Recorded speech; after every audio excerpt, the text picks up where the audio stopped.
Test ক্রিকেটের ১৪৯তম বর্ষপূর্তি আজ।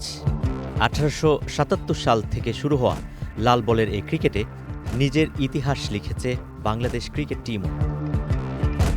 Bangladesh test ইতিহাসে আছে কিছু অবিস্মরণীয় মুহূর্ত। ২০০৫ সাল চট্টগ্রামে আসে প্রথম টেস্ট জয়। জিম্বাবুয়ে ক্রিকেট টিমকে হারিয়ে ইতিহাস গড়ে বাংলাদেশ। সেই জয়ের নায়ক এনামুল হক জুনিয়র। তার স্পিন ভেলকিতে জিম্বাবুয়েকে কুপকাত করে টিম টাইগার্স। এরপর ২০১৬ সাল ঢাকায় আরেক বিস্ময়।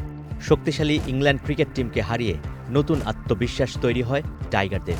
সিরিজ জয়ের নায়ক তরুণ স্পিনার মেহেদী হাসান মিরাজ। তার ঘূর্ণিতেই ইংল্যান্ড দিশেহারা।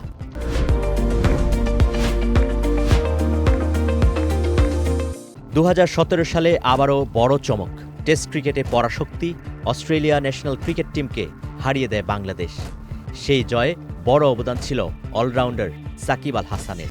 ২০২২ সালে বিদেশের মাটিতে প্রথম ঐতিহাসিক টেস্ট জয়। মাউন্ট মঙ্গানুয়েতে হারানো হয় স্বাগতিক নিউজিল্যান্ডকে। ম্যাচের নায়ক হয়ে ওঠেন পেসার এবাদত হোসেন চৌধুরী। দ্বিতীয় ইনিংসে তার বিধ্বংসী স্পেলেই কিউইরা দিশেহারা। এরপর ২০২৪ সালে আসে আরেক গর্বের অধ্যায়। টেস্ট সিরিজ জিতে নেয় পাকিস্তান ন্যাশনাল ক্রিকেট টিমের বিপক্ষে। এই জয় আসে আবার পাকিস্তানের মাটিতেই। এই জয়ের নায়ক ছিলেন অধিনায়ক নাজমুল হোসেন শান্ত। লিড দিয়েছিলেন দলকে, কিন্তু সিরিজ জুড়েই মুশফিক, লিটন আর মেহেদী হাসান মিরাজ ছিলেন দারুণ ধারাবাহিক। ১৪৯ বছরের টেস্ট ক্রিকেটে বাংলাদেশের পথচলা হয়তো ছোট, কিন্তু এই মুহূর্তগুলোই বলে দেয় এই গল্প এখনও লেখা হচ্ছে। Happy birthday test cricket.